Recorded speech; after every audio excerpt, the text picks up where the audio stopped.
बच्चों, कैसे हैं आप सभी लोग। मैं Rishiraj Yadav, senior zoology faculty, CLC के इस digital platform and online platform पर आपका फिर से स्वागत करता हूं। आज हम लेक्चर नंबर 13 स्टार्ट करेंगे। We have completed 12 lecture, 12 part हम पूरे कर चुके हैं इसके। आज 13वां पार्ट शुरू कर रहे हैं। जैसा कि मैंने लास्ट क्लास में जो डिस्कस किया कि किस तरीके से गैसेस का ट्रांसपोर्ट पॉसिबल है, ऑक्सीजन का 2 तरीके से बताया था, कार्बन डाइऑक्साइड का 3 तरीके से बताया, और फिर लास्ट में मैंने कहा था कि रेगुलेशन ऑफ ब्रीदिंग किस तरीके से होती है वो भी एक्सप्लेन किया था। और उसके बाद मैंने इस लेक्चर की चर्चा की थी कि हम लेक्चर नंबर 13 में स्टडी करेंगे कि disorders related to respiratory system. क्या चैप्टर पढ़ रहे थे आपको पता होना चाहिए। Breathing and exchange of gases, संवातन एवं गैसों का विनिमय पढ़ रहे थे, और उसमें हम डिसऑर्डर्स, इस श्वसन से संबंधित विकार की बात करें। सबसे पहले मैं एनसीईआरटी बेस्ड जो विकार हैं उनकी बात करूंगा, क्योंकि वहां से डायरेक्ट क्वेश्चन पूछे गए।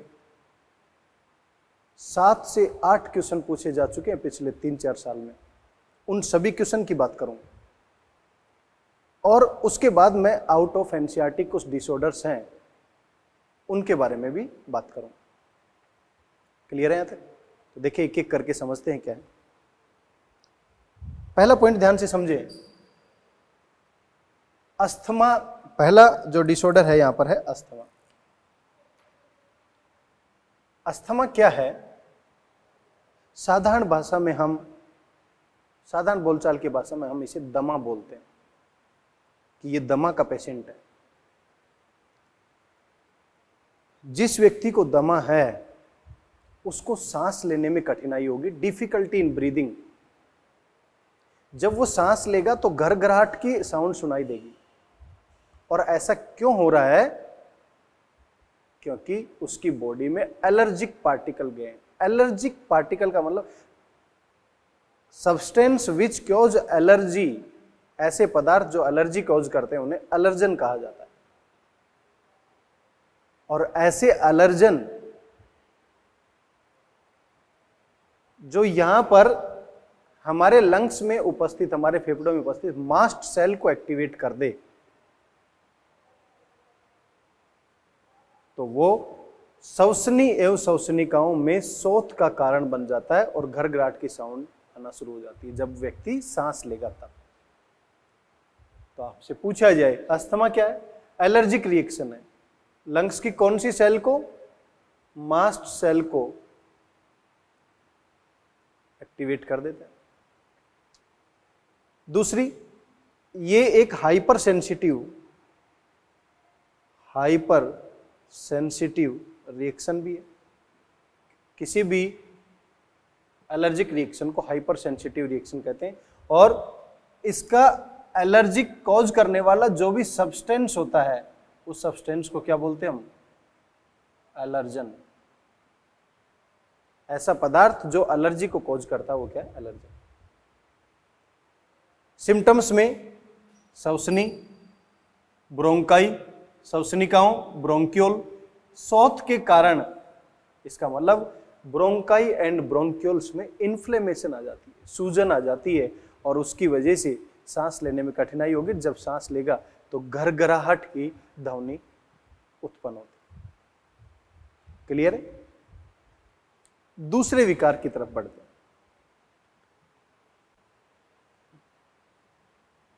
दूसरा विकार क्या है? दूसरा विकार है एम्फाइसेमा। एम्फाइसेमा कॉज क्या है इसका? क्या क्या कारण है? कोई भी व्यक्ति लंबे समय से स्मोकिंग कर रहा है, धूम्रपान कर रहा है, तो जो व्यक्ति लंबे समय से धूम्रपान कर रहा है तो ऐसे में यह एक क्रोनिक डिसऑर्डर उसकी बॉडी में डेवलप हो जाता है, जिसे बोलते हैं चिरकालिक विकार। ये जो वर्ड है एम्फाइसेमा, इस वर्ड का मतलब है full of air, full of air और इन्फ्लेशन, फुल ऑफ एयर और इन्फ्लेशन। एक क्रोनिक डिसऑर्डर है जो एक्सेस सिगरेट स्मोकिंग की वजह से, कोई भी व्यक्ति एक्सेस सिगरेट स्मोकिंग कर रहा है तो उसमें समस्या क्या आएगी? एल्यूलाई की वाल गेट डैमेज, एल्यूलाई या कुपिका की भित्ति क्षतिग्रस्त हो जाती है। क्या फर्क पड़ा इससे? इससे फर्क यह पड़ेगा जो रेस्पिरेटरी है सरफेस एरिया वो क्या हो जाएगा? रिड्यूस हो जाएगा। जब एल्यूलाई की वाल डैमेज हो गई, आपको पता होना चाहिए हमारे दोनों लंग्स के अंदर 300 मिलियंस ऑफ एल्यूलाई हैं और 300 मिलियंस ऑफ एल्यूलाई में यहां पर जो कुछ भी नंबर में यदि डैमेज हो गई तो रेस्पिरेटरी सरफेस एरिया ही डैमेज हो गया, बॉडी को सफिशिएंट अमाउंट में ऑक्सीजन नहीं जा पाई। ऐसे में अचानक से आपको दौड़ना पड़े कहीं तो तुरंत हांफना शुरू कर देगा शरीर। इसीलिए स्मोकिंग के साथ में वहां पर लिखा होता है, जो भी स्मोकिंग करते हैं, smoking is injurious to health, धूम्रपान स्वास्थ्य के लिए हानिकारक। इसका एक बायोटेक्नोलॉजी की सहायता से भी उपचार है। अल्फा एंटीट्रिप्सिन, इसको लिया जाता है। अल्फा एंटीट्रिप्सिन क्या करता है? इस एल्यूलाई की वाल को रिपेयर करने का काम करता है, वापस इसकी मरम्मत करना शुरू कर देता है। और ये तभी अप्लाई होता है जब वो व्यक्ति पूर्णतः स्मोकिंग को छोड़ चुका है। क्लियर? तो इससे बचना है तो अवॉइड स्मोकिंग। नेक्स्ट पॉइंट पर चलते हैं। नेक्स्ट पॉइंट है इसी का डिसऑर्डर, जिसे हम बोल रहे हैं व्यावसायिक श्वसन रोग या ऑक्यूपेशनल रेस्पिरेटरी डिसऑर्डर। ध्यान से समझना इस पॉइंट को भी, यहां से भी क्वेश्चन पूछे जा रहे हैं। ऑक्यूपेशनल रेस्पिरेटरी डिसऑर्डर, ऑक्यूपेशन का मतलब क्या हुआ? ऑक्यूपेशन का मतलब है कि ऐसे व्यक्ति जो डेली बेसिस काम के ऊपर जाते हैं। क्या काम है बेटा उनका? उनका काम है माइनिंग्स में काम करना।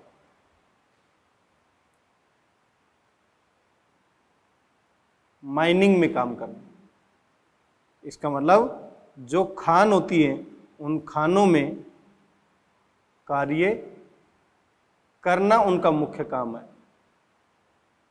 और माइंस में जब काम करते हैं तो आपको पता है माइंस में जितने भी पत्थर हैं या स्टोन्स हैं उनको तोड़ने का और पीसने का काम किया जाता है। तो माइंस में पत्थर तोड़ने और पीसने का काम किया जाएगा। तो ऐसे में उन माइंस में से डस्ट, फ्यूम्स और हार्मफुल सब्सटेंस एनवायरनमेंट में रिलीज होंगी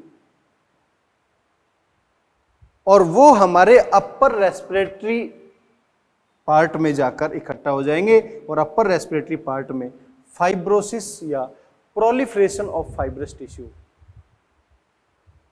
अपर पार्ट को चोक करना शुरू कर देंगे। तो लंबे समय से कुछ लोग जो माइंस में काम करते हैं उन लोगों को यदि ओआरडी से बचना है तो ऐसे में शुड वियर मास्क या फेस मास्क। उन्हें क्या करना चाहिए? फेस मास्क को यूज करना चाहिए, उपयोग में लाना चाहिए, जिससे डस्ट पार्टिकल रेस्पिरेटरी पाथवे में एंटर नहीं कर पाए। क्लियर है मेरी बात यहां तक? तो ये एनसीईआरटी बेस्ड जो मैंने बातें की हैं, first asthma, second one is emphysema, third one is ORD. Asthma को हिंदी में दमा, एम्फाइसेमा को वात स्फीति और थर्ड ऑक्यूपेशनल रेस्पिरेटरी डिसऑर्डर या ओआरडी को व्यावसायिक श्वसन रोग कहा जाता है। यदि ओआरडी में सिलिका की अमाउंट बढ़ गई है सिलिकोसिस कॉज करेगा, एस्बेस्टोस की अमाउंट बढ़ गई है, एस्बेस्टोसिस कॉज करेगा।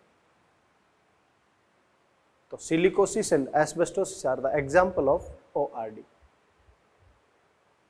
क्लियर है मेरी बात यहां तक? अब कुछ आउट ऑफ एनसीईआरटी कुछ डिसऑर्डर हैं, उनकी भी बात कर लेते हैं।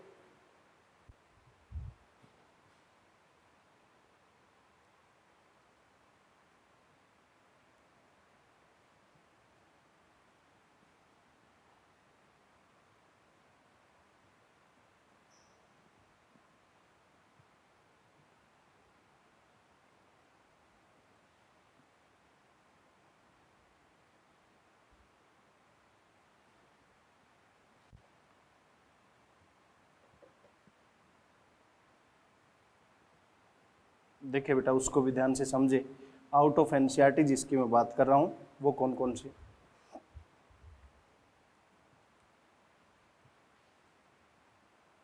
BC,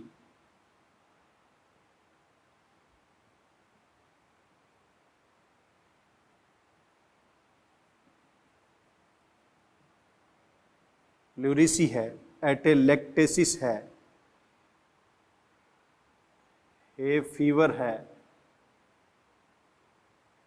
डिसबेरिज्म या कैसन्स डिजीज या डाइवर्स डिजीज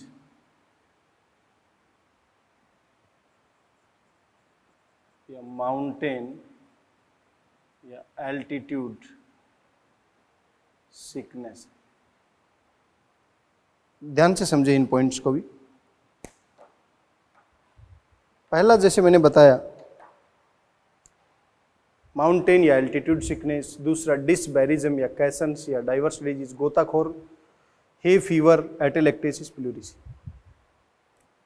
प्लूरिसी के बारे में डिस्कस कर रहा हूं। पहले मैंने आपको बताया था लंग्स को, ये लंग्स इसको प्रोटेक्शन करने के लिए यहां पर प्लूरल मेम्ब्रेन प्रेजेंट है।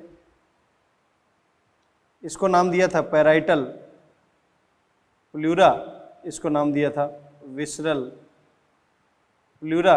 और इन दोनों के अंदर इस तरीके से एक स्पेसिफिक लिक्विड प्रेजेंट होता है जो फ्रिक्शन को रिड्यूस करता है, जिसे नाम दिया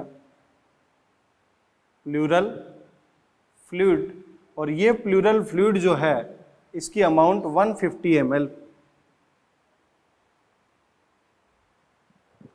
बहुत बार ऐसे चांस बनते हैं जब यहां पर ये जो यहां पर प्रेजेंट है प्लूरल फ्लूइड, तो वायरल एंड बैक्टीरियल, वायरल और बैक्टीरियल इन्फेक्शन की वजह से, ये जो इन्फेक्शन है इसकी वजह से इस प्लूरल फ्लूइड की अमाउंट इंक्रीज हो जाती है। और प्लूरल फ्लूइड की अमाउंट इंक्रीज हो जाएगी तो जब जब ब्रीदिंग मैकेनिज्म होगी, सांस लेने की और सांस छोड़ने की प्रक्रिया होगी, तब डिफिकल्टी इन ब्रीदिंग, सांस लेने में और छोड़ने में कठिनाई होगी, क्योंकि ये जो प्लूरल फ्लूइड है ये यहां पर प्लूरल मेम्ब्रेन के ऊपर सूजन के कारण दबाव डालेगा। Clear? Pleurisy. Next point,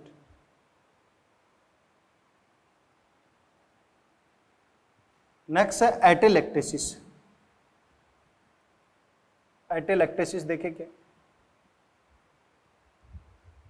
atelectasis में याद होगा तो मैंने आपको बताया था हमारे लंग्स के अंदर दो साइड, न्यूमो साइट फर्स्ट और न्यूमो साइट सेकंड। इस एल्यूलाई के अंदर न्यूमोसाइट फर्स्ट का काम क्या था? Gaseous exchange. और न्यूमोसाइट सेकंड का काम क्या था? सरफेक्टेंट रिलीज करना। सरफेक्टेंट काम क्या कर रहा था? सरफेस टेंशन को रिड्यूस कर रहा था।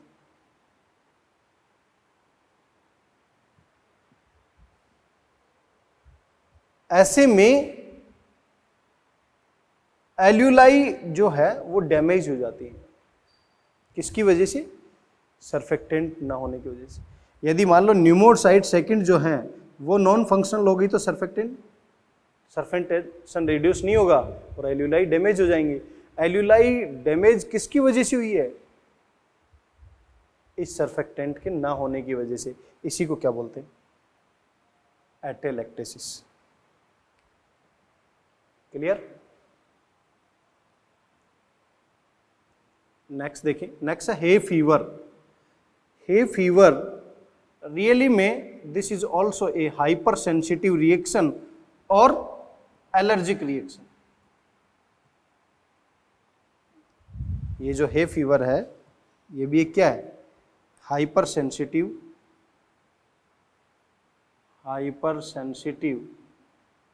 और एलर्जिक रिएक्शन। इसका मतलब क्या हुआ कि यहां पर भी कोई ना कोई एलर्जन पार्टिकल होगा। हाइपर सेंसिटिव और एलर्जिक रिएक्शन, यहां पर क्या होगा? एलर्जन। और जो एलर्जन यहां पर प्रेजेंट होगा उसी को क्या बोल रहे हैं हम?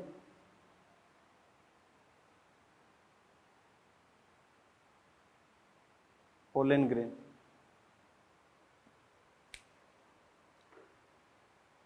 तो हे फीवर किसकी वजह से हुआ? जब हमारी बॉडी के अंदर कोई भी फ्लावर को सूंघने की वजह से पोलन ग्रेन यदि अंदर चले जाएं तो एलर्जिक कंडीशन को करता है, उसे क्या बोल रहे हैं हम? Hay fever. नेक्स्ट पॉइंट पर चल रहे हैं। डिसबैरिज्म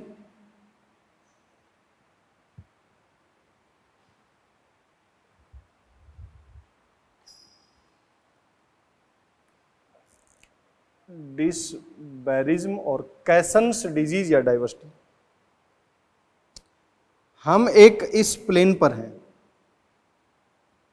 धरातल पर है। हमारे पास दो रास्ते हैं, एक माउंटेन पर और दूसरा है डीप ओशियन। बेटा ध्यान से समझे, ए और बी दोनों को साथ ही एक्सप्लेन कर रहा हूं। इस प्लेन से हम इस माउंटेन की तरफ जाएं तो हमें बहुत सारे चीजें फेस करने को मिलेंगी। एक, प्लेन से कभी माउंटेन की तरफ जाएंगे तो नोजिया फीलिंग। नोजिया फीलिंग क्या होती है? वॉमिटिंग की फीलिंग।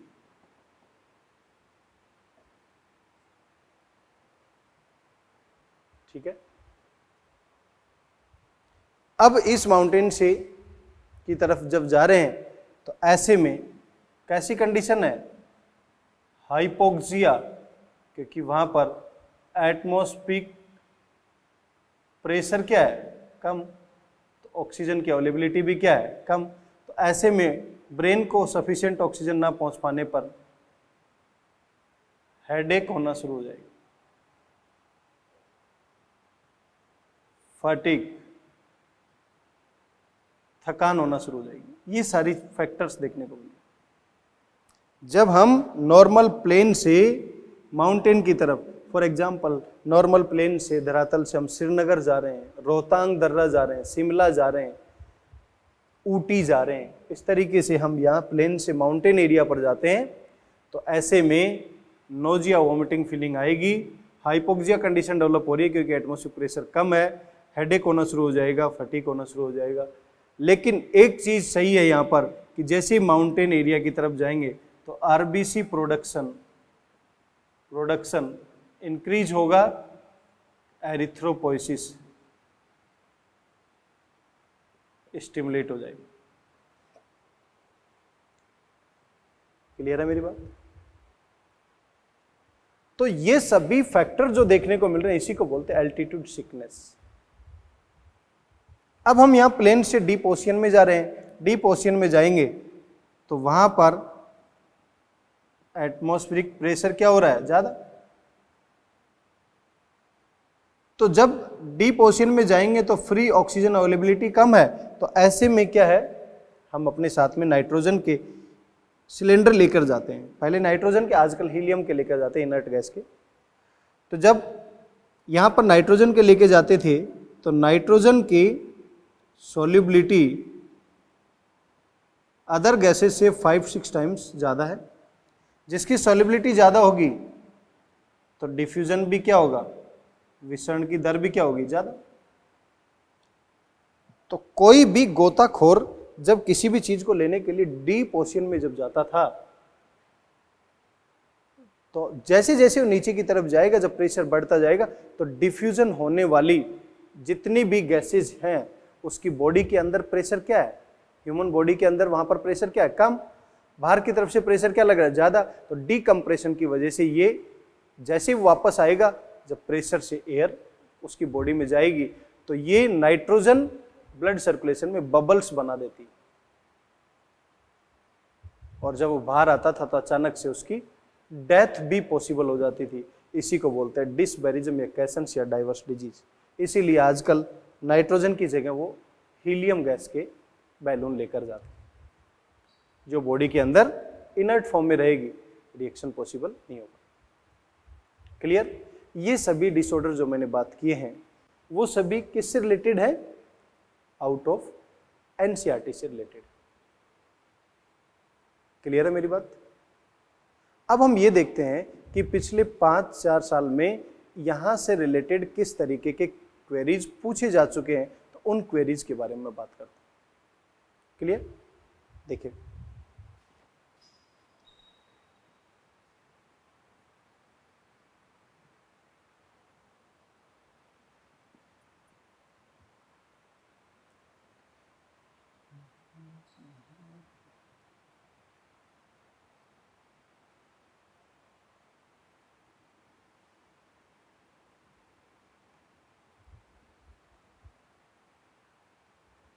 बेटा, इंपॉर्टेंट फैक्टर्स हैं ये जो डिसऑर्डर हैं, ये आपको अभी देखने को मिलेगा किस तरीके के डिफरेंट टाइप के क्वेश्चंस पूछे जा चुके हैं।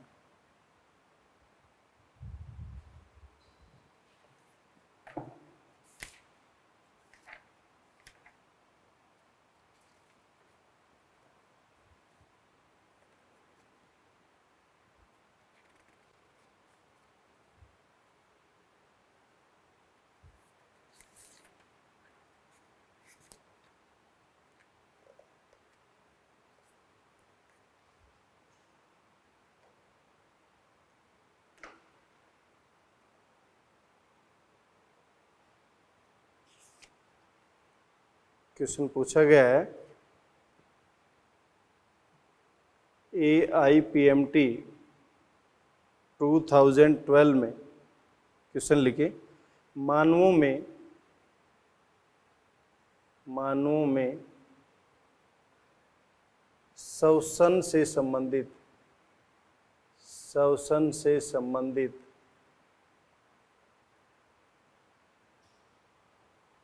कौन सा एक कथन सत्य है,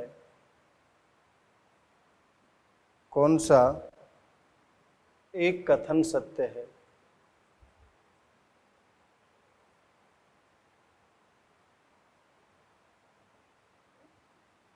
कौन सा एक कथन सत्य है।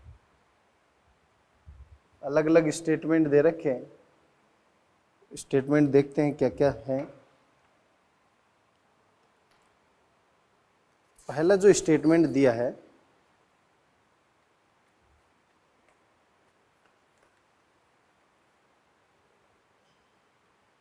वो दिया है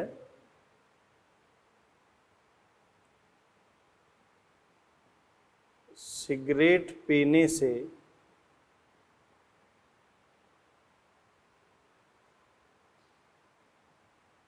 श्वसनिकाओं में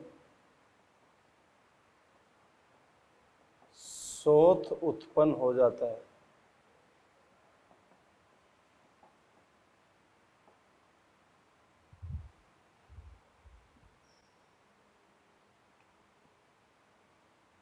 सेकंड,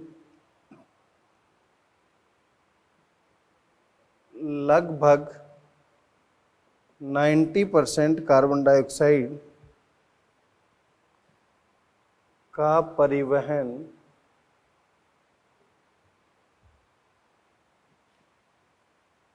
कार्ब अमीनो हीमोग्लोबिन के रूप में होता है।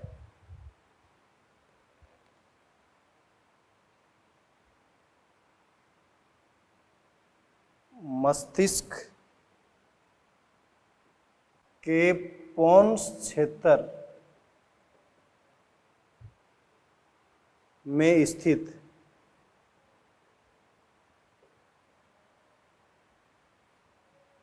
न्यूमोटैक्सिक सेंटर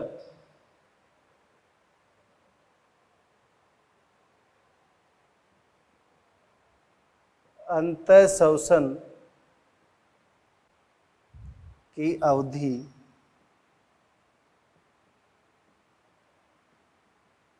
बढ़ा देता है।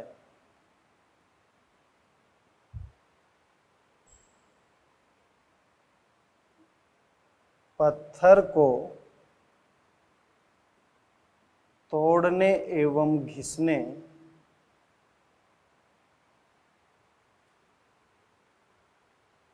के उद्योगों में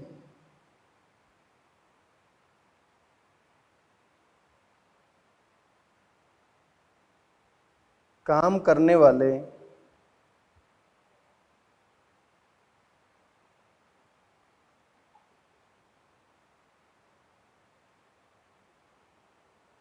श्रमिकों को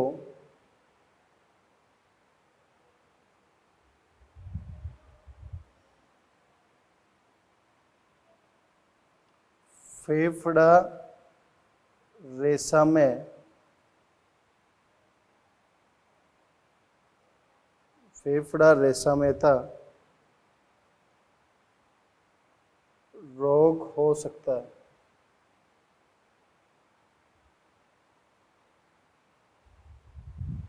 देखिए बेटा, एक बार क्वेश्चन नोट करें सभी लोग।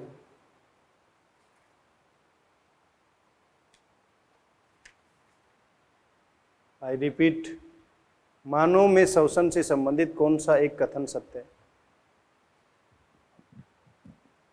देखो, सिगरेट पीने से श्वसिकाओं शोथ, अभी मैंने बताया था, अस्थमा की वजह से होता है, तो ये स्टेटमेंट गलत हो गया। लगभग 90% CO2 का परिवहन नहीं, कितना होता है? 23% ही होता है, गलत हो गया। मस्तिष्क के पोन्स क्षेत्र में स्थित न्यूमोटैक्सिक सेंटर अंतःश्वसन की अवधि को बढ़ा देता है क्या? नहीं, रिड्यूस करता है, ये भी गलत हो गया। पत्थर को तोड़ने एवं घिसने के उद्योगों में काम करने वाले श्रमिकों को फेफड़ा रेशम, इसका मतलब फाइब्रोसिस, टिश्यू फाइब्रोसिस हो जाता है, करेक्ट स्टेटमेंट। आपने देखा, यहां पर रेगुलेशन, यहां पर ट्रांसपोर्ट, और इन दोनों के अंदर डिसऑर्डर, इन सभी को मिलाकर एक क्वेश्चन बनाया। बहुत अच्छा क्वेश्चन पूछा गया, और देखते कैसे क्वेश्चन पूछे जाए।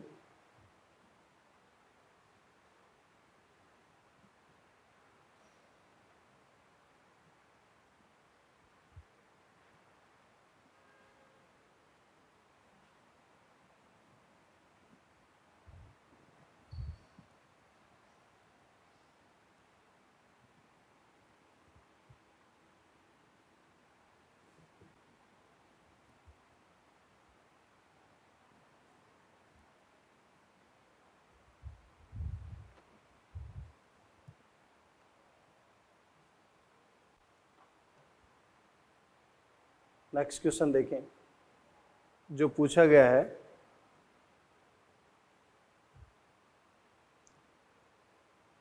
टू 2014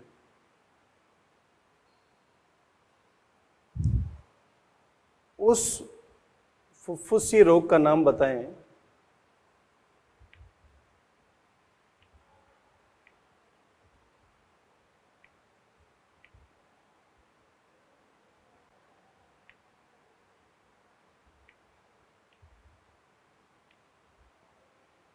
जिसमें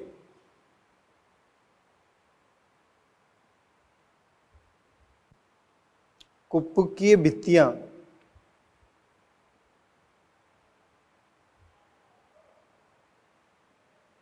कुप्पकीय भित्तियां का मतलब एल्यूलर वाल्स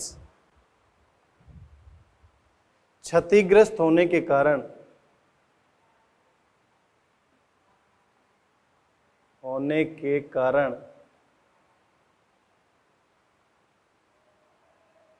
कुप्पकीय सतही क्षेत्र कुप्पकीय सतही क्षेत्र अत्यधिक कम हो जाता है।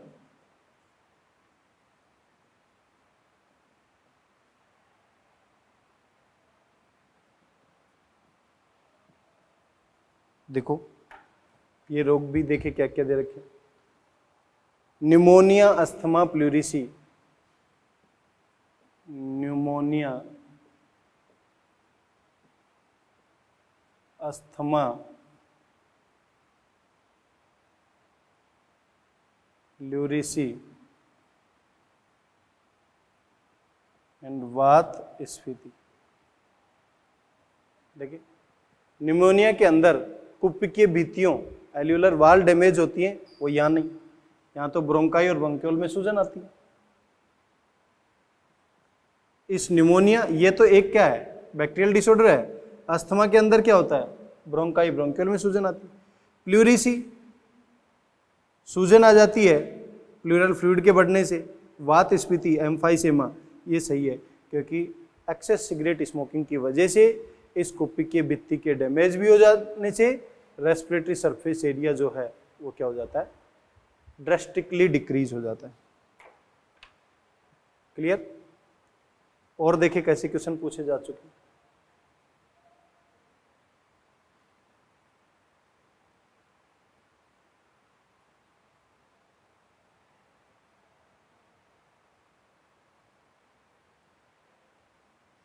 हर एक क्वेश्चन में आपको कुछ नया सीखने को मिलेगा, इसीलिए मैं क्वेश्चन करवा रहा हूँ। क्वेश्चन बेस पे आपको पता भी हो कि AIPMT में कैसे क्वेश्चन पूछे जा रहे हैं।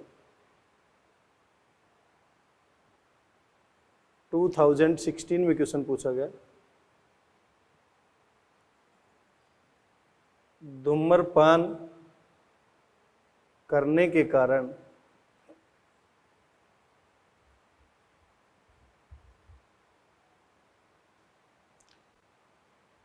मुख्यतः प्रधानतः उत्पन्न होने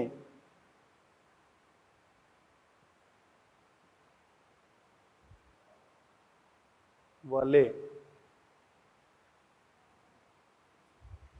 दीर्घकालीन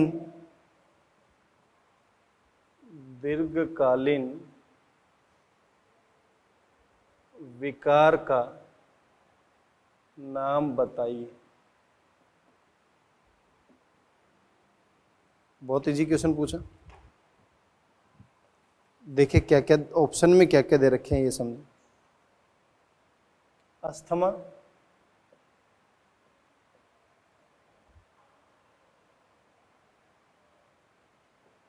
श्वसन अम्लता, श्वसन क्षारीयता, वात स्फीति।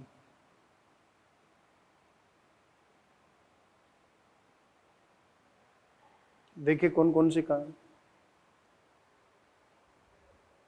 धूम्रपान करने के कारण मुख्यतः प्रधानतः उत्पन्न होने वाला दीर्घकालीन, इसका मतलब या तो यहां से बात पकड़ो या फिर धूम्रपान। अस्थमा नहीं है, रेस्पिरेटरी एसिडोसिस नहीं है, रेस्पिरेटरी एल्कलोसिस भी नहीं है, वात स्फीति एम्फाइसेमा है क्योंकि वात स्फीति एक्सेस स्मोकिंग की वजह से उत्पन्न होता है। क्लियर है यहाँ तक?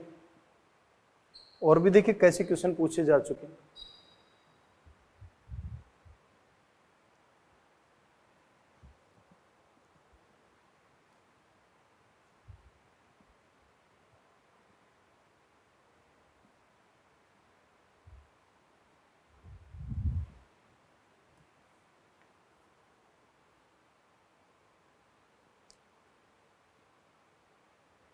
2016, आपको पता है 2016 2 बार हुआ था। फिर क्वेश्चन क्या पूछा गया, अस्थमा का कारण क्या है। 4 ऑप्शन दे रखे थे, क्या क्या ऑप्शन दिए। 4th ऑप्शन में दिया फेफड़ों का जीवाणु का संक्रमण। क्या अस्थमा बैक्टीरियल इन्फेक्शन है? गलत हो गया। फेफड़ों के भीतर तरल एकत्रित हो जाना। बैक्टीरियल इन्फेक्शन में निमोनिया पढ़ेंगे तब बताया जाएगा आपको, ये उसका करेक्टर है। गलत हो गया। श्वास नली का शोथ। क्या श्वास नली मीन ट्रैकिया? ट्रैकिया में सूजन थोड़ी ना आती है। गलत हो गया। पहला है फेफड़ों में उपस्थित मास्ट कोशिकाओं की एलर्जी अभिक्रिया। हाँ, ये सही है, क्योंकि आपको बताया था मैंने कि अस्थमा या दमा ये एक एलर्जिक रिएक्शन है, हाइपर सेंसिटिव रिएक्शन है। क्लियर है यहां तक? और क्वेश्चन देखते हैं कैसे कैसे पूछे जा चुके हैं। अभी आपने देखा 2016 का क्वेश्चन।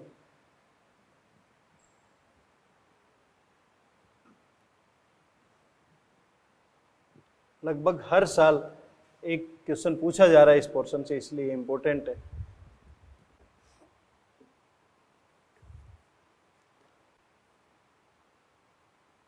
नेक्स्ट क्वेश्चन देखिए क्या है।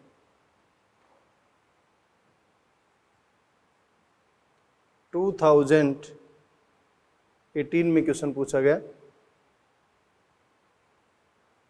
निम्नलिखित में से व्यावसायिक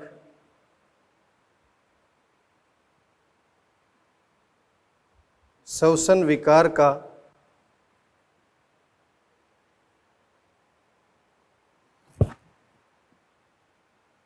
उदाहरण है।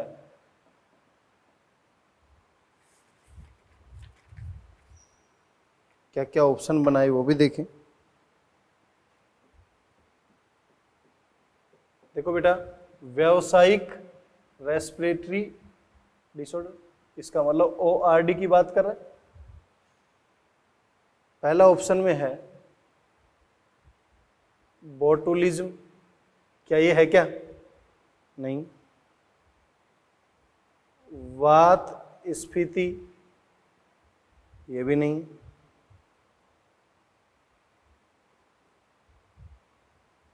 एंथ्रेसिस, ये भी नहीं।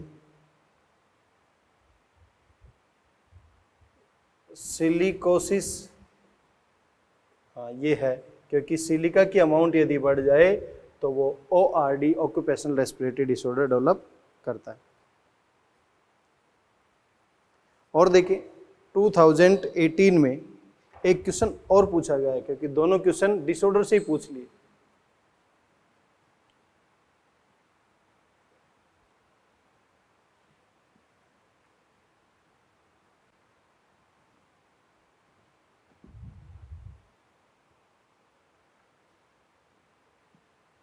निम्नलिखित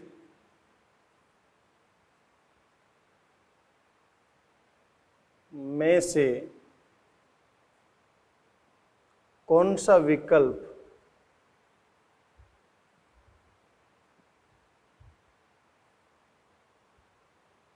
क्रमशः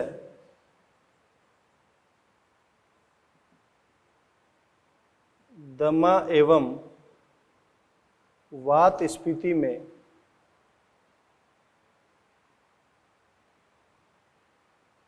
इसका मतलब ये एम्फाइसेमा की बात कर रहा है, और ये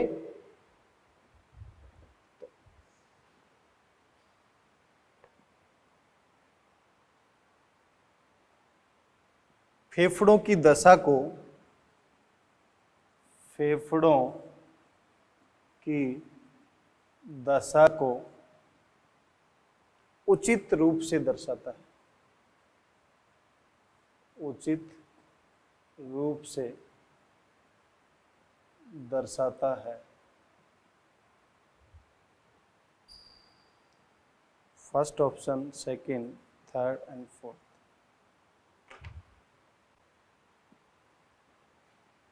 पहला है श्वसन सतह में अधिकता,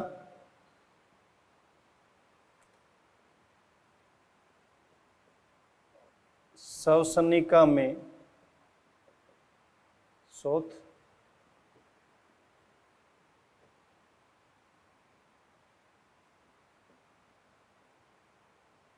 श्वसन सतह में कमी,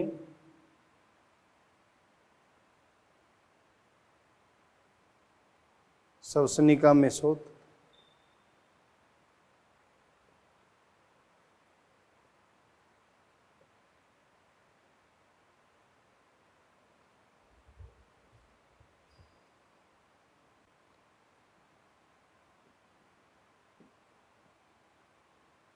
श्वसनिका की संख्या में अधिकता,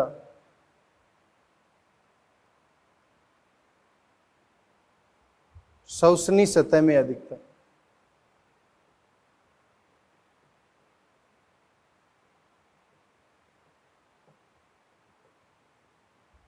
चौथा ऑप्शन है श्वसनिका में शोथ,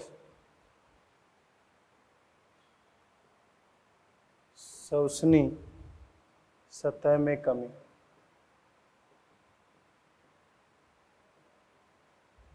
देखिए बेटा, ध्यान से समझे इस क्वेश्चन को, और बहुत अच्छे तरीके से घुमा कर क्वेश्चन पूछा गया।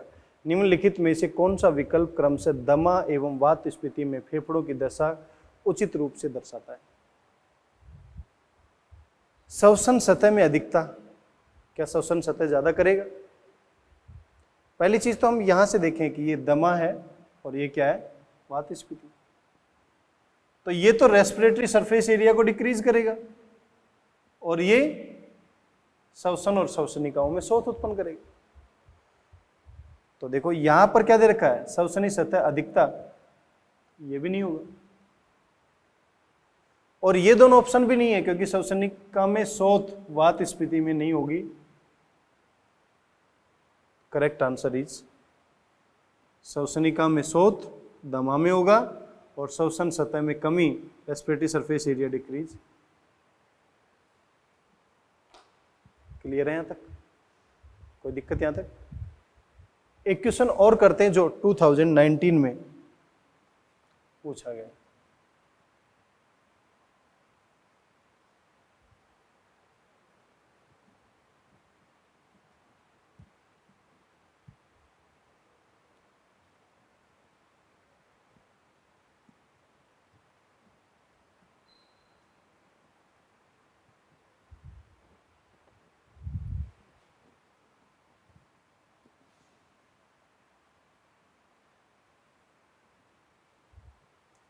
टू 2019 में देखो क्या क्वेश्चन पूछा गया।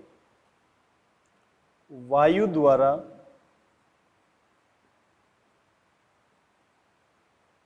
उत्पन्न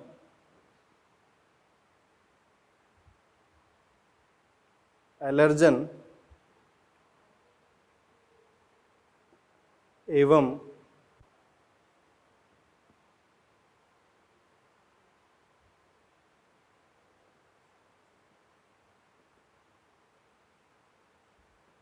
प्रदूषकों के कारण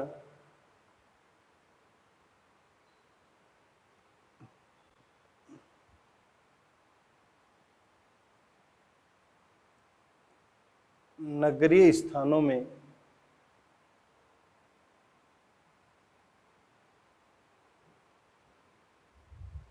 काफी व्यक्ति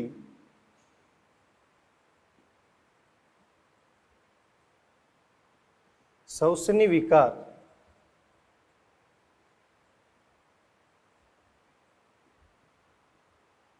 जो घरघराहट उत्पन्न करते हैं,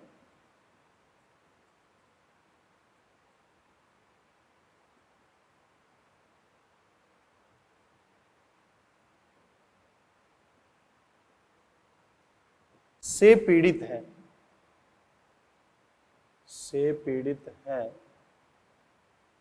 क्योंकि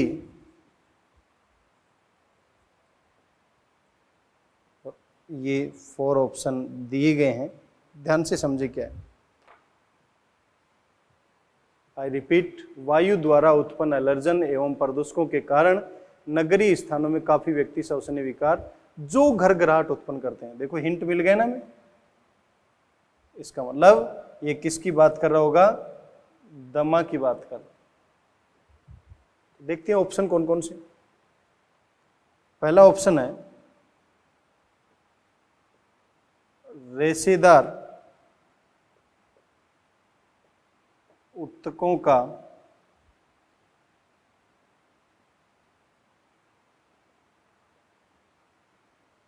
प्रोलिफरेशन एवं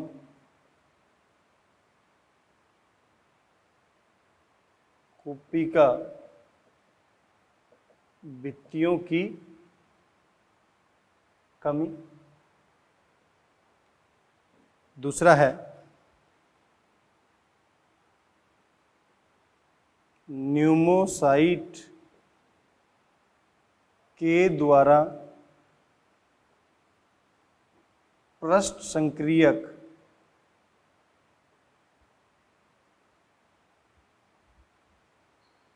के श्रावण में कमी।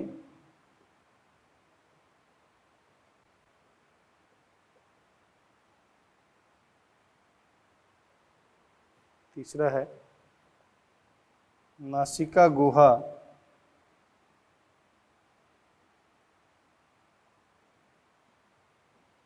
में श्लेष्मा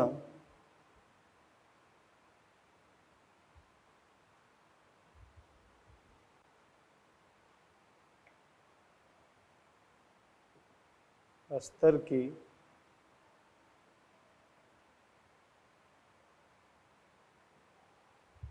मामूली वृद्धि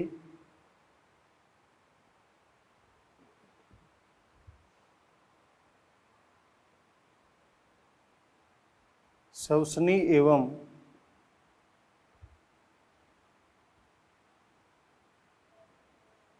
शवसनिकाओं का शोथ। देखिए बेटा ध्यान से समझे इसको। वायु द्वारा उत्पन्न एलर्जन प्रदूषकों के कारण नगरीय स्थानों में काफी व्यक्ति शवसनी विकार, तो शवसनी विकार इसका मतलब रेस्पिरेटरी डिसऑर्डर पूछा है जो घरघराहट उत्पन्न करता है। इसका मतलब एक हिंट और मिल गया, इसने अस्थमा या दमा की बात की। रेशेदार उत्तकों का प्रोलिफरेशन, इसका मतलब फाइब्रोसिस, तो ये मैंने आपको बताया था, ये तो ORD में होता है, गलत हो गया। न्यूमोसाइट के द्वारा पृष्ठ संक्रियक, पृष्ठ संक्रियक क्या है, सर्फेक्टेंट की बात कर रहा बेटा, सर्फेक्टेंट, और जब सर्फेक्टेंट कम हो जाएगा तो एल्यूलाई गेट डैमेज, एटेलेक्टेसिस, उसकी बात भी नहीं हो रही। देखो एनसीईआरटी से बाहर से पूछ लिया। नासिका गुहा में श्लेष्मा स्तर की मामूली सी वृद्धि, इसका मतलब नेजल कैविटी की बात कर रहा है, तो ये तो नॉर्मल है। नॉर्मल केस में सिंपल जुखाम लग जाए तो उसके केस में भी ऐसा हो सकता है। शवसनी एवं शवसनिकाओं का शोथ, ब्रोंकाई और ब्रोंक्यूल में इन्फ्लेमेशन आने से घरघराहट उत्पन्न होगा। Then the correct answer is, आपने देखा बेटा मैं अभी तक जो क्वेरीज डिस्कस किया हूं उसमें से अभी तक 7 क्वेश्चन डिस्कस कर चुका हूं जो 2016, 17, 18 और 19 में कंटिन्यूअस क्वेश्चन पूछे जा रहे हैं। तो ये जो डिसऑर्डर मैंने डिस्कस किए हैं, इनसे रिलेटेड हमेशा क्वेश्चन पूछा जा रहा है, तो ये बहुत इंपॉर्टेंट है। एक बार मैं समराइज करता हूँ अभी तक हमने क्या क्या पढ़ा है आज के लेक्चर में। सबसे पहले मैंने बताया आपको disorders related to respiratory system या श्वसन संबंधित विकार अस्थमा के बारे में। और अस्थमा में क्या बताया कि इसका पॉजिटिव एजेंट अलर्जन है। अलर्जन पार्टिकल जो है वो हमारी लंग्स के अंदर हाइपर सेंसिटिव रिएक्शन स्टिमुलेट करता है, जिससे ब्रोंकाई एंड ब्रोंक्यूल में इन्फ्लेशन आ जाता है, श्वास लेने में दिक्कत आती है। तीसरा, श्वास लेते टाइम पर गड़गड़ाहट की ध्वनि उत्पन्न होती है। नेक्स्ट मैंने बताया एम्फाइसेमा। एम्फाइसेमा में क्या बताया, एक्सेस सिगरेट स्मोकिंग की वजह से या अत्यधिक धूम्रपान करने की वजह से दीर्घकालिक विकार या क्रोनिक डिसऑर्डर उत्पन्न हो जाता है, जिसे बोल रहे हैं एम्फाइसेमा। इसके उपचार के लिए एल्यूलाई जो है वो डैमेज हो चुकी हैं, तो उसके उपचार के लिए अल्फा एंटीट्रिप्सिन को भी यूज लेते हैं। इस विकार में होगा क्या, एम्फाइसेमा वर्ड का मतलब है इन्फ्लेमेशन और फुल ऑफ एयर, वायु का भरा हुआ। ऐसे में एल्यूलाई का सरफेस एरिया जो गैसियस एक्सचेंज के लिए वो रिड्यूस हो जाता है, क्योंकि एक्सेस स्मोकिंग क्या कर दिया, एल्यूलाई की वाल को डैमेज कर। तीसरा मैंने बताया ORD। कुछ ऐसे लोग हैं जो माइंस या खानों में या उद्योगों में काम करते हैं जहां पर grinding and crushing of stones means जहां पर पत्थर की पिसाई और तोड़ने का काम चलता है। ऐसे में वो लोग मास्क को यूज नहीं करते हैं, जबकि उन्हें मास्क यूज करना चाहिए। तो upper respiratory tract of lungs, उसके अंदर प्रोलिफरेशन ऑफ फाइब्रोसिस मीन्स तंतुमय या रेशमय रोग उत्पन्न हो जाता है।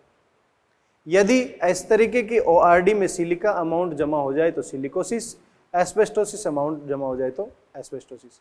वातावरण के अंदर सिलिका, एस्बेस्टोस, फ्यूम्स और भी कोई ऐसे सब्सटेंस है हार्मफुल जो हमारे रेस्पिरेटरी ट्रैक्ट में जाएं, वो ORD उत्पन्न करते हैं, ऑक्यूपेशनल रेस्पिरेटरी डिसऑर्डर। उसके बाद मैंने बताया आपको डिफरेंट टाइप के डिसऑर्डर जो NCERT से बाहर हैं, जैसे कि प्लूरिसी। हमारे लंग्स को कवर करने के लिए दो मेम्ब्रेन है, पैराइटल प्लूरा, विसरल प्लूरा। उसके बीच में जो लिक्विड भरा हुआ है उसे बोलते हैं प्लूरल फ्लूइड। और प्लूरल फ्लूइड के अंदर जो प्लूरल फ्लूइड भरा हुआ है, प्लूरल फ्लूइड के अंदर वायरल और बैक्टीरियल इन्फेक्शन होने की वजह से इस प्लूरल फ्लूइड की अमाउंट बढ़ जाती है।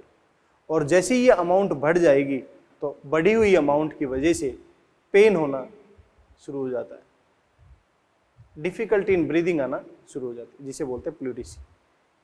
फिर मैंने बताया एटेलेक्टेसिस। हमारे एल्यूलाई जो 300 मिलियंस है उनके अंदर दो तरीके की चपटी कोशिकाएं पाई जाती हैं। न्यूमोसाइट फर्स्ट जो गैसेस एक्सचेंज का काम करती हैं, न्यूमोसाइट सेकंड जो सर्फेक्टेंट सरफेस टेंशन को कम करने का काम करेंगे। जब सर्फेक्टेंट रिलीज नहीं होगा तो ऐसे में एल्यूलाई डैमेज हो जाएंगे, इसी को बोलते हैं एटेलेक्टेसिस। फिर मैंने बताया हे फीवर। जब हमारी बॉडी में किसी भी प्रकार का पोलन ग्रेन एंटर कर जाता है और हाइपर सेंसिटिव रिएक्शन शुरू कर दे, एलर्जिक रिएक्शन शुरू कर दे, तो वो हे फीवर को कॉज करेगा। इसके अलावा मैंने जब हम प्लेन से डाउनवर्ड और प्लेन से अपवर्ड जाएं तो दो विकार डिस्कस किए, माउंटेन सिकनेस या एल्टीट्यूड सिकनेस और दूसरा डिसबैरिज्म या कैसन्स डिजीज या डाइवर्स डिजीज। जब हम प्लेन से माउंटेन की तरफ जाएं, जब हम प्लेन से श्रीनगर की तरफ जाएं, जब हम प्लेन से ऊटी की तरफ जाएं, जब हम प्लेन से किसी भी हाई एल्टीट्यूड की तरफ जा रहे हैं, तो हाई एल्टीट्यूड की तरफ जाते टाइम हमारी बॉडी में आरबीसी का प्रोडक्शन इंक्रीज हो जाता है। और बॉडी के अंदर क्या क्या चेंजेज आएंगे, जैसे जैसे हम हाई एल्टीट्यूड की तरफ जाते हैं तो हमारे वोमिटिंग फीलिंग, हेडेक, टायर्डनेस, ये सभी सिम्टम देखने को मिलते हैं। जैसे जैसे डाइवर्स या गोताखोर पानी में नीचे की तरफ जाता है तो वहां पर जैसे जैसे नीचे की तरफ जाएगा तो प्रेशर इंक्रीज होता जाएगा, और ऐसे में जो बॉडी का प्रेशर कम है तो जो भी डिफ्यूजेबल गैसेज हैं जो डिफ्यूज होंगी वो डिकम्प्रेशन से तेजी से बॉडी के अंदर एंटर करेंगी, ऐसे में डाइवर्स डिजीज कॉज करती। क्लियर? एप्लीकेशन बायोलॉजी जो 12th का चैप्टर है वहां पर आप पढ़ेंगे डिफरेंट टाइप के डिसऑर्डर्स हैं जो हमारे इसी चैप्टर से रिलेटेड है, जैसे कि निमोनिया है, जैसे कि सार्स डिसऑर्डर है, जो सार्स है एक वायरल डिसऑर्डर, निमोनिया एक बैक्टीरियल डिसऑर्डर। तो इनके बारे में आप पढ़ेंगे एप्लीकेशन बायोलॉजी में। यहां पर कुछ एनसीईआरटी से बाहर कुछ और भी टर्मिनोलॉजी है, उन टर्मिनोलॉजी की बात करें जैसे कि ब्रीदिंग से रिलेटेड टर्मिनोलॉजी, मैं कहूं यूपनोइया, इसका मतलब नॉर्मल ब्रीदिंग। मैं कहूं डिस्पनोइया, इसका मतलब पेनफुल ब्रीदिंग। मैं कहूं हाइपोक्सिया, इसका मतलब ऑक्सीजन की अमाउंट कम है। मैं कहूं एसफाइक्सिया, इसका मतलब CO2 का लेवल ज्यादा है, O2 का लेवल कम है। मैं कहूं hypercapnia, it means breathing rate increase हो गई। तो इन वर्ड के बारे में भी यहां पर देखते हैं।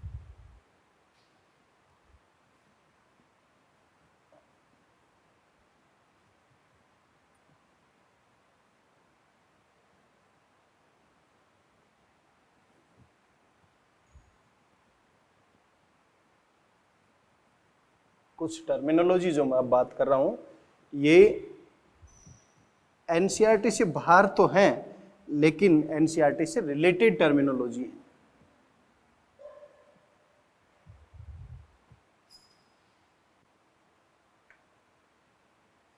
जैसे कि हाइपोक्सिया, हाइपोक्सिया का मतलब लेस अमाउंट ऑफ ऑक्सीजन। जैसे कि asphyxia, it means more CO2 and less O2.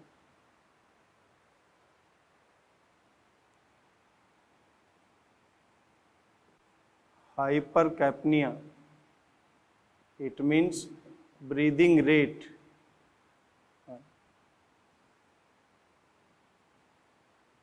Hypocapnia, it means breathing rate slow. Eupnoia, it means normal breathing.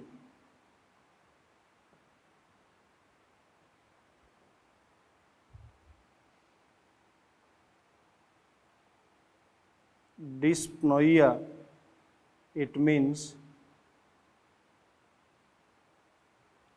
painful breathing.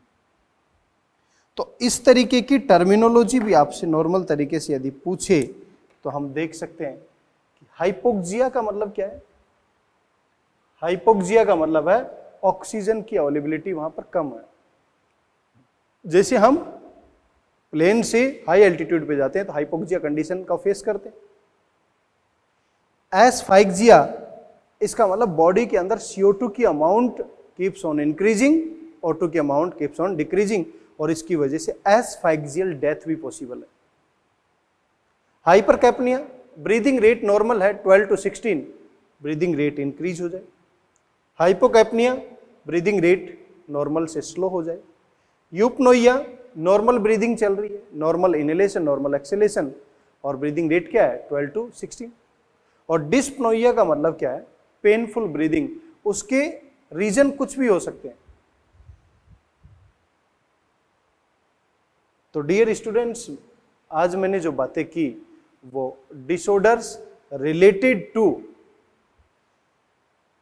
Respiratory system और उनसे रिलेटेड कुछ डेफिनेशंस के बारे में बातें की और इनसे रिलेटेड प्रीवियस ईयर में क्वेश्चन कैसे पूछे गए उनके बारे में बातें की। नेक्स्ट क्लास में हम बातें करेंगे ब्रीदिंग रेगुलेशन से रिलेटेड और डिसऑर्डर से रिलेटेड और भी किस तरीके के क्वेश्चंस जनरेट हो सकते हैं, उन सभी क्वेरीज के बारे में डिस्कस करेंगे। आज के लिए इतना ही। Thank you so much.